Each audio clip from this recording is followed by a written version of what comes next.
selamat sejahtera. Hari ini podcast pada episod kedua, kami mempunyai tetamu jemputan iaitu pelajar daripada UiTM. Hari ini kami akan membincangkan tentang topik satu, Politeknik versus UiTM. Yang kedua, isu mental health. Yang ketiga, isu vaksin. Okay, so boleh perkenalkan diri? Okay, bermula dengan siapa? Saya dulu? Saya? Sila. Sila. Awak nak start dulu? Boleh, sila. Okay, jadi nama saya Aisyah Izzati binti Subro. Boleh panggil Aisyah daripada Fakulti Kejuruteraan Kimia, semester 4 UiTM Cawangan Terengganu. Okay, nama saya Nasyakirah binti Muhammad Nasir, boleh panggil Kira. Daripada Fakulti Perakaunan, semester 4 UiTM Cawangan Pahang.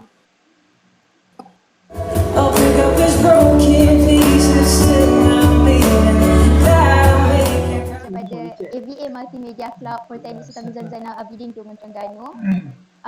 Okay, so isu pada hari ini agak menarik di mana kita membincangkan tentang Politeknik dan UiTM.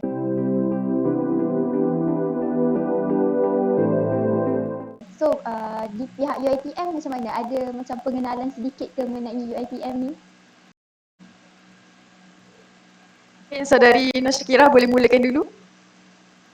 Okay, Universiti Teknologi MARA. Seperti yang semua tahulah, UiTM ni memang ditubuhkan untuk Bumiputera di Malaysia. Mula establish pada tahun 1956. Dan permulaannya UiTM ni adalah sebagai satu institusi yang membantu Bumiputera lah. Kemudian lama-lama dinaik taraf sebagai universiti dan berada di bawah kerajaan. Okay. Betul. Saya pun bersependapat lah dengan Nasyakirah. Itulah saya bersedikit latar belakang UiTM. Jadi apa macam kelebihan atau macam keistimewaan UiTM ni? Okay, jadi bagi saya lah, apa kelebihan UiTM kan, orang selalu cakap macam yuran UiTM ni paling murah lah nak dibandingkan dengan institusi lain. Tapi based on apa yang saya buat research, Politeknik pun yuran dia murah. Jadi sebenarnya dua-dua murah dan masing-masing ada peruntukan khas lah daripada kerajaan since dua-dua IPTA. Macam tu. Lepas tu kelebihan institusi UiTM ni macam Syakirah cakap tadi, dia menjaga hak hak orang Melayu lah, and then dia membantu orang Bumiputera untuk sambung belajar macam tu. And then UiTM juga dia banyak offer macam kursus profesional, contoh macam yang kita tahu paling famous lah ACCA. So kalau adalah kot yang pernah tengok kan dekat Twitter, pernah viral yang student UiTM pernah perform gila dalam ACCA ni, peringkat dunia.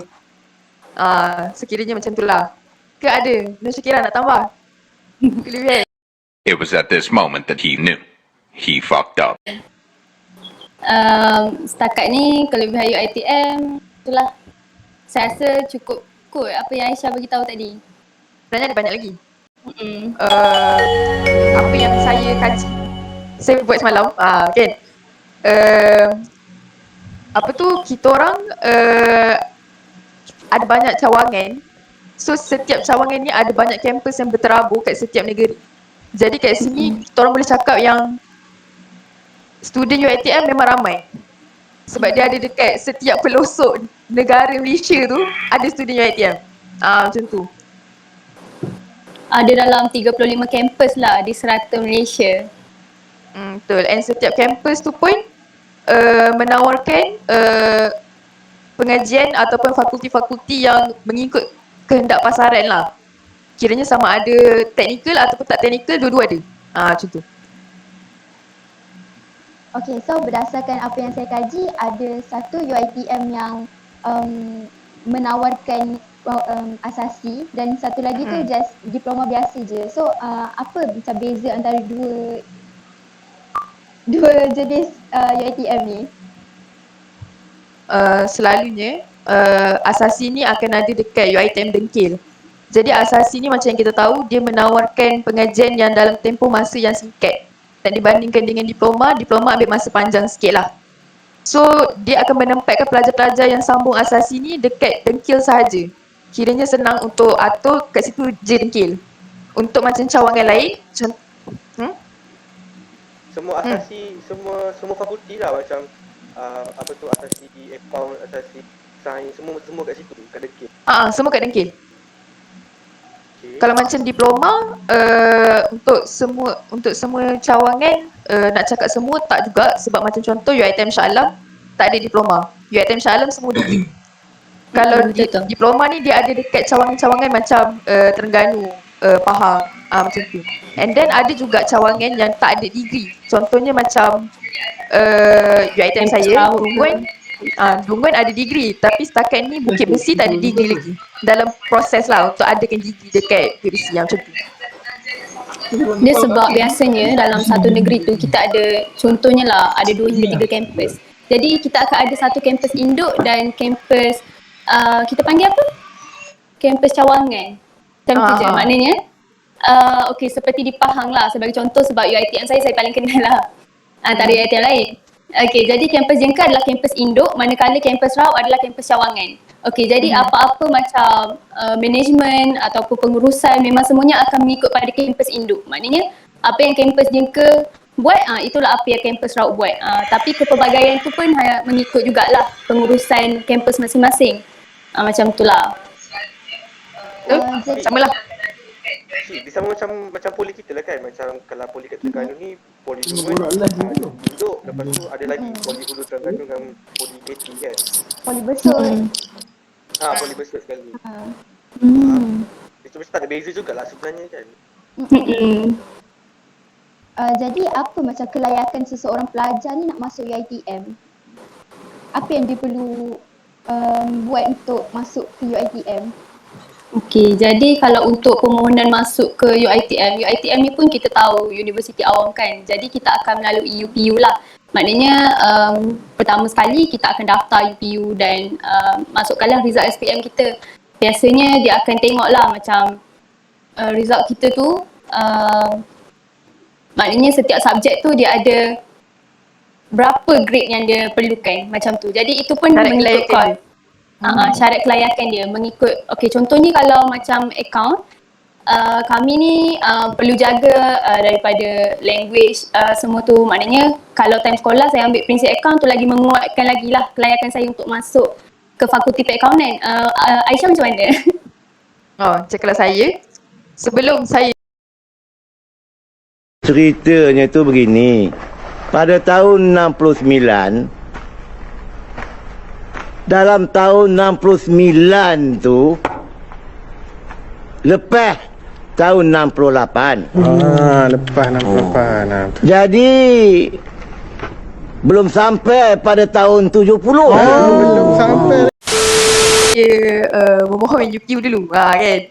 Throwback sikit. Saya ada macam buat satu print list apa syarat-syarat kelayakan setiap universiti. Jadi from UiTM sendiri, saya tengok contohlah macam dalam kejuruteraan, saya tengok macam contoh syarat kelayakan untuk kejuruteraan, AdMed kena kredit lah. Kiranya at least tak salah saya D kot ke C, saya tak ingat macam tu. And then ada subjek-subjek teras yang kena score. Kiranya dia depends on course tu. So as long as orang tu menepati syarat kelayakan dia, boleh masuk UiTM. Tak ada masalah pun. Jadi kalau diploma dah ambil UiTM and degree tu dia nak tukar ke pergi UTM ke atau UTHM boleh ke? Ataupun dia memang terikat dengan UiTM je? Boleh. Boleh, tapi dari segi macam mana nak cakap, kalau dia sambung diploma dekat UiTM and then dia nak sambung degree dekat selain daripada UiTM, dia akan macam nak cakap, disebabkan dia adalah institusi yang berbeza, dia perlu macam mana? Dia macam ulang balik. Dia bukan ulang. Dia akan bermula daripada awal. Dia akan bermula daripada awal. Kalau dia datang hasil daripada UiTM and then dia nak sambung degree UiTM, orang panggil ni lah short sem tu. Kiranya akan ada orang yang dia masuk-masuk terus dah semester 3. Macam tu.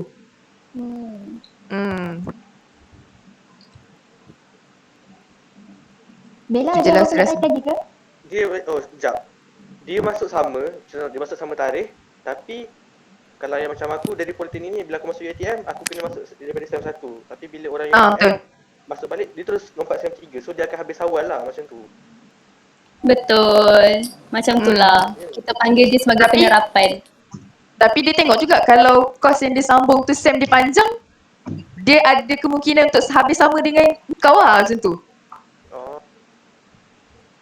Sebab kan setiap kos kan ada beza-beza sem. Tapi untuk yang masuk awal tu ada chance jugalah untuk dia dipintas oleh orang yang masuk, yang macam orang yang baru masuk di jam 1 ni kan. Maksudnya? Maksudnya macam kalau yang dah terus, yang apa tu, budak yang hasil serapan tu, dia macam kena repeat sem ke apa ke. So dia macam orang yang daripada sem 1 tu dia boleh macam boleh pintas balik lah kan. Orang yang terus lompat masuk sem 3 macam tu. Oh memang kalau repeat sem memang auto lah, sem tu panjang sikit. Mungkin boleh habis sama-sama dengan orang yang masuk daripada sem 1. Okay, faham. Jadi Bella ada nak tambah apa-apa lagi ke soalan? Sebab yang apa tu kita dah sekat sikit pasal yang boleh pintas-pintas ni kan. So ada juga aku dengar orang cakap lah macam lebih pada stigma lah. Stigma orang cakap yang siapa masuk ATM ni budak pandai, and then siapa masuk poli ni budak bodoh. Tapi aku rasa macam dia tu tak betul, sebab macam aku pun 4A tapi masuk poli, and then macam Fi tu 7A tapi pun masuk poli, and then macam Pebble lebih 5A tapi still masuk poli. Tapi ada juga orang kat UiTM yang 1A tapi pun dia boleh masuk ATM juga. So kau rasa betul ke stigma tu sebagai orang UiTM? Bagi aku salah lah. Sila. Okay, bagi aku kan, aku je setuju tau sebenarnya dengan benda tu. Sebab apa? Sebab tadi Kira dengan siapa? Aisyah. Aisyah. Sorry, aku buat nama ni susah sikit nak hafal. Okay, so macam dengan Aisyah cakap tadi, kan ada macam dia punya apa tu nama dia, senarai apa keperluan, apa yang nak masuk aku lupa. Syarat kelayakan. Kan ada kelayakan punya macam list tu kan. Tapi kalau dekat Politeknik ni, awal-awal lagi dia cakap kena kredit dah around 5 to 3 macam tu kot. Tapi Politeknik punya dia macam dia besar kan, dia punya orang kata kos-kos yang dia ada daripada hospitality to engineering. Tapi macam yang aku tahulah based on pengalaman aku tengok ramai je member aku yang dapat 5C, 5B, still dalam kategori orang kata tu kredit tapi rendah. Lepas tu tapi macam kawan aku yang lain kan yang nak masuk UiTM, dia tinggi tau, dia banyak A. Lepas tu dia nak masuk dia daripada kelas sains kan, dia nak masuk kelas yang macam sastra, macam TESOL something macam tu. Lepas tu tapi dia still kena reject. So aku tak tahu apa dia punya sebab kena reject tu. Tapi kira macam sepatutnya dia dah cukup tau. Kira minimum dia punya kelayakan tu dah minimum tu dah cukup dah. Tapi dia still tak lepas. Tapi kalau macam poli ni aku tengok ada setengah student yang hampir gagal pun still boleh masuk, dan dia orang ambil course engineering, bukan course hospitality, bukan course orang kata kos-kos sastra, tapi dia ambil engineering. And aku sebagai seorang pelajar yang dulu daripada kelas sains kan, masuk sini aku macam tak kisah sangat sebab aku dah dapat exposure subjek-subjek yang lepas-lepas tu dekat sini. Tapi dekat poli ni masa semester 1 pelajar yang ambil kejuruteraan ni akan belajar balik subjek-subjek yang semasa kita dekat sekolah menengah, subjek fizik kat sekolah menengah. And aku dekat Politeknik Lungur ni dia memang semua kos engineering kecuali TMK, kos IT. So bagi aku kat situ macam Politeknik ni lebih mudah untuk pelajar yang tak dapat keputusan yang bagus bagi akulah untuk masuk. Sebab kalau korang yang pelajar UiTM nak tahu, kita orang pun ada kos pra-diploma macam tu, kiranya untuk pelajar yang tak cukup kredit, diorang akan masuk pra-diploma tu 2 tahun 2 tahun setahun setahun untuk macam belajar balik asas-asas matematik, sains macam tu, lepas tu baru diorang boleh masuk mana-mana kos engineering ataupun IT. So bagi aku kat situ kan, bukan nak kata pelajar politeknik bodoh, tapi dari segi kelayakan tu aku rasa politeknik ni lagi macam dia bagi kebebasan lah, macam dimudahkan sikit lah untuk pelajar masuk apa benda semua tu. Sebab tu aku pelajar politeknik, aku selalu bertanya, boleh ke aku nak masuk macam UTM nanti masa dekat degree kan? Sebab aku rasa macam politeknik ni dia punya orang kata sijil dia tu, harga dia tu macam mana, nilai dia tu macam mana. Sebab tu aku rasa aku kinda setuju dengan kenyataan yang pelajar politeknik ni kurang sikit daripada universiti lain. Macam tu lah, cumanya politeknik ni kelebihan dia satu, yuran murah, lepas tu dia ada macam kemudahan-kemudahan semua cukup, apa benda semua tu, like come on. Politeknik Dungun dia punya kamsis kan, hostel dia RM60 satu semester. RM60 satu semester. Walaupun tak cantik dah bagi aku, murah lah bagi aku, benda tu murah. Lepas tu dengan yuran belajar dia pun 200 macam tu. And then aku rasa dia lagi satu kurang sikit daripada universiti lain, sebab kita orang memang fokus on kemahiran. Tapi dia kira macam politeknik kan, dulu kan kira college kemahiran kan, tapi dia macam tukar naik taraf jadi politeknik macam tu. So dia boleh masuk ambil degree lepas tu kan, daripada sijil pergi diploma, dia punya naik taraf tu. So aku rasa macam benda tu kot yang buatkan politeknik macam rendah sikit daripada universiti IPT lain. Cumanya aku ada dengar juga daripada pensyarah-pensyarah aku, daripada sini-sini aku, dia macam tak kisah kau masuk IPT mana, tapi kalau kau usaha, kau akan dapat apa yang kau nak. So just benda tu jangan rasa macam tertekan lah, atau rasa rendah diri lah sebab masuk dekat IPT yang orang kata tak seberapa ni. Okay, betul lah tu, macam biasa dia macam je kan? Pian dah macam dah cover the whole topic dah. So Ya. macam dia cakap tadi tu lah. Sorry. Itulah ada benda yang dia cakap tadi sebenarnya aku nak tanya hujung-hujung nanti tau. Tapi dia dah cakap. Dia terang semua kan. Oh ya ke? Alamak. Dia dah cakap. Sebab semalam pun, Sorry guys. aku ada borak dengan kenalan daripada politeknik, and dia cerita dengan aku, student politeknik sendiri ada rasa bimbang apa yang akan jadi kat diorang lepas diorang tamat pengajian dekat politeknik. Diorang boleh tak sambung degree dekat ni. Orang terima ke aku? Macam tu. Diorang berfikiran macam tu. So, jadi aku boleh relate dengan apa yang kau cakap tadi. Aku faham. Macam kakak aku, dia course geometrik.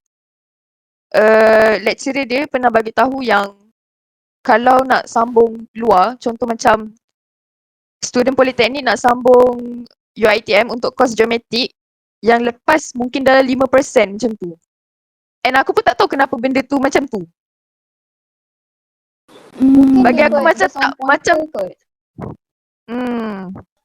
tapi bagi aku sebenarnya sama je, as long as orang tu, contoh kalau dia perform dekat politeknik, dia deserve tau untuk masuk ke tempat yang dia nak, faham tak? Betul. Bukan sebab dia tu just politeknik.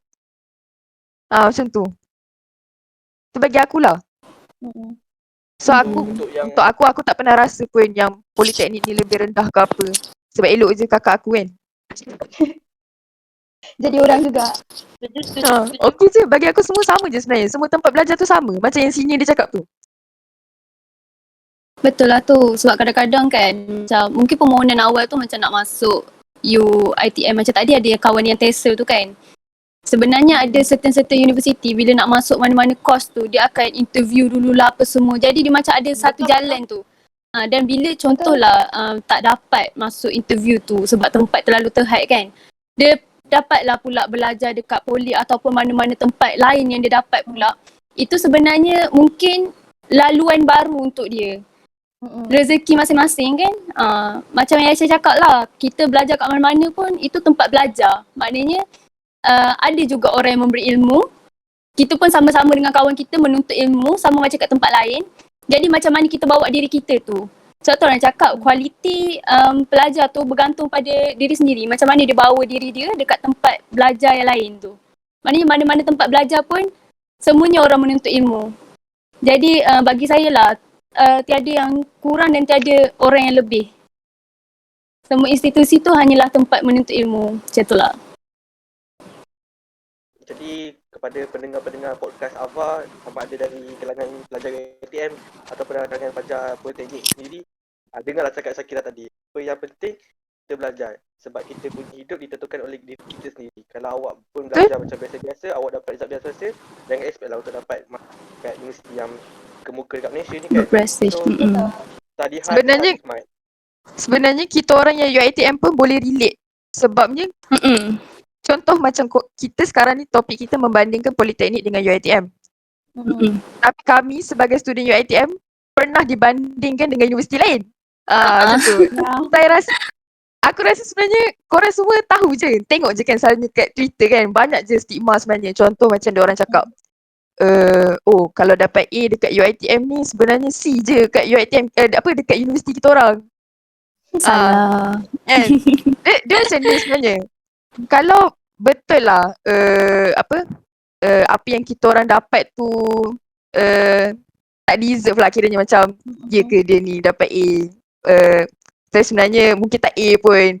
Takkanlah awal-awal kita orang masuk dulu kena ada kelayakan macam tu apa semua. Nak masuk pun kena interview. Macam tak logik lah kalau nak dibandingkan dari segi macam tu. So sebenarnya sama je. Bagi saya semua sama je. Kewujudan stigma-stigma mengarut ni lah yang menjadi punca ya, fitnah kepada ke atas Poli dan UiTM ni. Kalau kita tengok pun apa yang mereka bincangkan kat Twitter, dahsyat kadang-kadang boleh cakap yang Aku terdengar satu stigma, aku tahu stigma atau tuduhan atau macam mana, tapi UiTM kan salah satu universiti yang orang kata dibagi subsidi oleh kerajaan untuk membantu macam golongan-golongan Bumiputeran kan. Aku ada dengar juga daripada social media jugalah macam Twitter yang ada sesetengah pelajar UiTM yang masuk UiTM menggunakan kabel fiber optik. Macam diorang kiranya macam ada setengah student ni dia rasa triggered, like diorang tak dapat masuk UiTM sebab dia dikategorikan sebagai golongan yang orang kata yang kiranya macam perlu masuk lah kat UiTM tu, kira macam diorang punya kelayakan tu boleh masuk apa benda semua tu. Tapi ada satu lagi golongan yang orang kata golongan kayangan ni.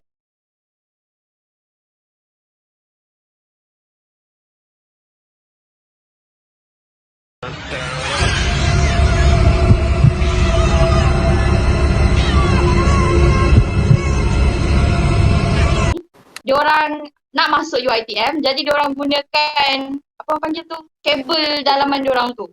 So bagi korang berdua pelajar UiTM sekali, nak tanya pasal tuduhan tu lah. Adakah betul ataupun hanyalah macam tuduhan atau macam terpulang pada macam rezeki masing-masing juga sebenarnya? Saya pun tak reti nak cakap lah. berat juga tu. Wah, macam berat. Macam berat. Sebab benda tu berat kan. Sebab dia macam Puan, berat sekarang berapa berat batu memandang, berat lagi bahu yang memikul. Melibatkan orang kata integriti universiti tu sendiri kan. Macam guna kabel, kalau boleh guna kabel aku pun nak minta tolong belikan kabel fiber optik. Fiber optik. Okay.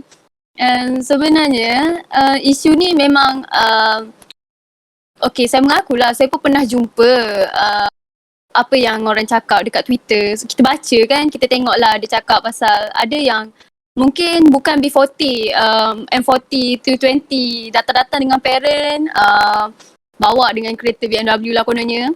hantar anak-anak. Maknanya bukanlah golongan yang special, Aku pernah golongan yang baca sepatutnya tweet diberi ni. bukanlah golongan yang sepatutnya diberi pengutamaan. Macam itulah. Tapi kita pun tak pasti pelajar mana yang tak dapat UiTM tu. Kalau betul lah mereka masuk tu menggunakan kabel, maknanya UiTM ada salah integriti atau apa-apa. Kita tak ada dapat lagi macam aduan yang mengatakan ada student susah yang mohon UiTM dan tak dapat. Maknanya isu tu tak keluar lagi, tapi mereka dah macam bincangkan pasal isu yang orang kaya masuk UiTM. Ataupun orang yang berpendapatan tinggi masuk UiTM. Tapi kita tak tahu mana orang berpendapatan rendah yang tak dapat masuk UiTM tu mana. Kemungkinan tak dapat masuk tu mungkin adalah disebabkan waktu interview ke, ataupun adalah sesuatu lah. Mungkin pada kelayakan mereka tu belum cukup lagi ke, mungkin pada sains tapi termohon pula untuk masuk ke kos sains ke apa semua. Kesilapan waktu isi UPU macam tu pun ada juga. Jadi saya tak boleh nak jadi saya tak boleh nak letakkan kesalahan pada institusi UiTM tu sendiri. Jadi kiranya kita macam boleh klasifikasikan tuduhan tersebut kira macam tak berasas jugalah, sebab nampak macam banyak juga sebab-sebab atau kemungkinan-kemungkinan kalau betul lah pelajar tu wujud, pelajar yang ditolak tu wujud kan. Kiranya macam mungkin dia kelayakan tak cukup, mungkin dia gagal pada interview, tidak semestinya institusi UiTM tu tidak mempunyai integriti dengan mengkirakan sahaja kemasukan pelajar yang menggunakan kabel fiber optik. Ya betul, bagi pendapat saya macam tu lah. Lagipun kalau nak cakap pasal isu tu sepatutnya perlu dengan kajian lebih dalam lah. Maknanya bukan kata-kata semata-mata macam tu. Kita pun hanya pelajar, bukanlah kita yang di sebalik pengurusan apa semua. Jadi saya rasa tak ada hak lah untuk saya sentuh isu tersebut. Okay, so kita dah tahu kita dah tahu sebi kan pasal politeknik dengan UiTM.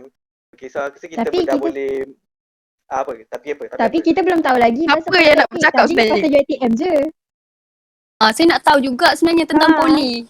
Betul. Tadi kita cakap pasal UiTM je. Oh yeah. Okay. Dia lupa dah institusi sendiri. Dah lupa diri dah kat mana tempat aku belajar ni. UM kot. Sebab rasa macam semua guna harta sendiri je kan, tak guna pun barang poli. Tiba.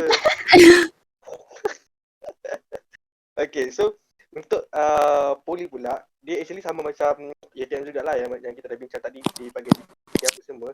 So yang untuk apa yang aku tahu lah, politeknik ni kita bahagi kepada tiga lah. Satu politeknik premier, satu politeknik konvensional dan satu lagi metro. So untuk politeknik konvensional tu yang macam politeknik yang biasa-biasa lah, yang nampak yang banyak-banyak tu, yang itulah politeknik konvensional yang biasa je untuk pelajar-pelajar. And then untuk yang politeknik premier ni, dia lebih kepada untuk yang high class lagi. Dia macam kasta tinggi sikit lah pada politeknik konvensional. So macam dekat dia kasta jugalah sebenarnya. So untuk premier ni ada untuk degree juga. So siapa masuk kat situ diploma, and then dia pun boleh terus proceed untuk degree pula kat situ. Kalau dia rasa premier tu okey dengan dia. And then untuk last sekali lah politeknik metro. Metro ni lebih kepada kemahiran yang tak menggunakan mesin ataupun alatan yang besar, alatan yang besar lah. Dia macam bagi accountant, management, semua dekat politeknik metro. So antara contohnya politeknik metro Kuantan lah. Kan? Dia tak besar. Tapi selalu kita jumpa politeknik metro ni dekat dalam bandar je. Memang kat tengah bandar. Dia tak banyak pun. Ada 5 ataupun 6 buah je. Sebab perkataan metro kat belakang tu sebenarnya untuk bandar. Metropolitan. Itulah. Yes. Macam tempat aku kat Johor, kat JB lah. Politeknik Metro JB. And tak silap aku, kos yang ada hanyalah macam perakaunan Islam something macam tu dengan logistik. Masa aku kat sekolah, akak-akak daripada politeknik ni dia datang untuk bagi ceramah pasal politeknik, and diorang ada mention jugalah pasal politeknik, jenis-jenis politeknik ni apa semua. And macam Bella cakap tadi, kita ada 3 jenis, and dalam sebanyak-banyak tu ada beberapa sahaja yang Polytechnic Premier. Kiranya macam diorang orang kata upgrade lah, diorang ada degree. So macam UiTM juga kan macam korang kan boleh ambil degree dekat certain UiTM saja kan. Macam kita orang Politeknik pun sama juga. Salah satu Politeknik Premier yang aku tahu rasanya PIS, Politeknik Ibrahim PUO. Sultan dengan Politeknik tak Ungku salah Omar. rasanya PSE. PUO. Ungku Omar. PUO Ungku dia Omar. politeknik tertua kan kat Malaysia. Tak silapnya je. Saya rasa dia tu antara yang first kot. First dibangunkan kan? So, macam Macam Politeknik yang Dongon pun antara tertua juga. juga. Sama sebaya Sama kita. Sama-sama umur kita. Yes, sebaya dengan kita. Sebaya kan? 20 tahun. 20 tahun. Kalau macam dari segi bahasa pengantaraan, contohnya dekat Politeknik, korang guna bahasa Inggeris secara menyeluruh ke? Ataupun korang boleh guna dua bahasa Melayu dalam final lah macam mana? Dua Dia bahasa. Bebas. Kiranya Tapi, dalam final boleh ni- guna DM lah. Tapi dia sebenarnya terpulang juga dengan lecturer sendiri. Ada lecturer yang lebih selesa menggunakan bahasa Inggeris, jadi mereka memang fully bahasa Inggeris. Dan ada juga lecturer yang selesa dengan bahasa Melayu. So kita bergantung pada lecturer jugalah macam tu. Sama juga dengan final. Macam sekarang ni untuk kelas aku industrial management, lecturer kita orang memang fully bahasa Inggeris. So apa-apa test ke quiz ke kita orang memang jawab dalam bahasa Inggeris lah. Tapi macam ada subjek lain macam pneumatik, hydraulic tu dia dua bahasa. Cara dia ajar pun sekejap bahasa Inggeris, sekejap bahasa Melayu macam tu. Tapi ada macam subjek Inggeris tu memang Inggeris lah. Dia terpulang pada lecturer lah. Jaranglah subjek English cakap bahasa Melayu.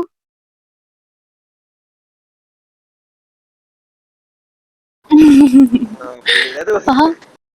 Saya kan Faham. macam tertarik dengan politeknik konvensional. Maknanya dia banyak melibatkan kemahirannya.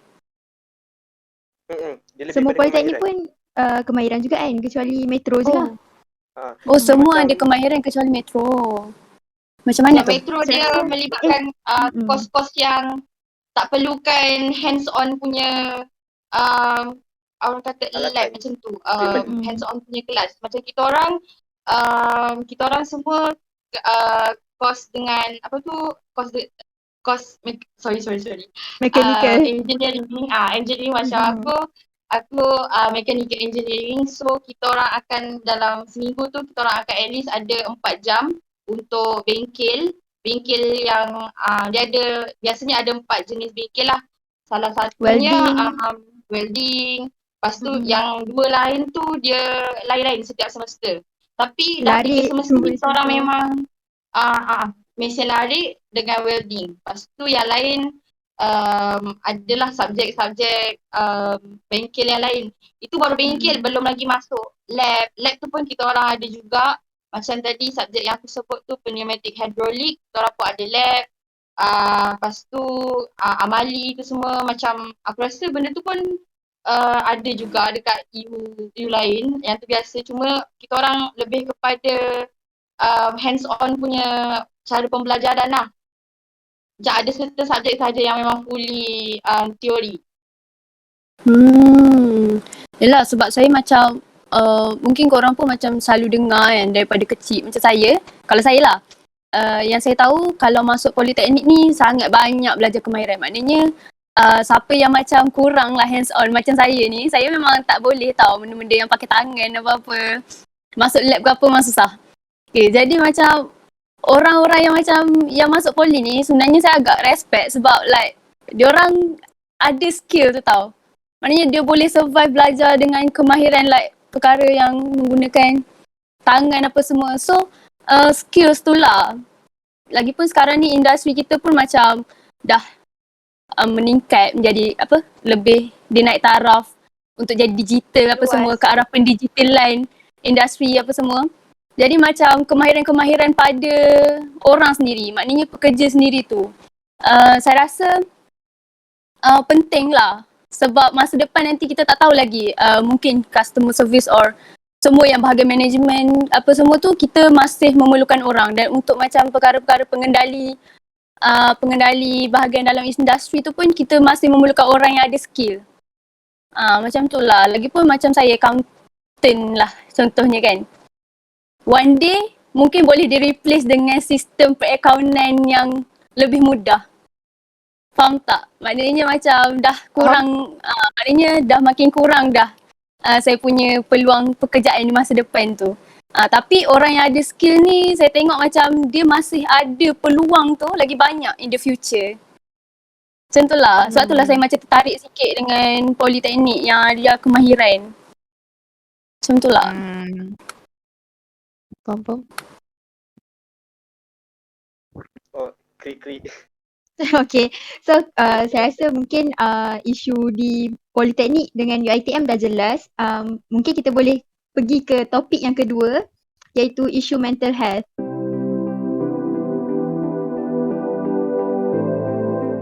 Okey, untuk segmen yang terakhir pula untuk podcast kita minggu ni, episod 1 podcast, kita ada persembahan dari geng-geng Kamsis. Okay, silakan.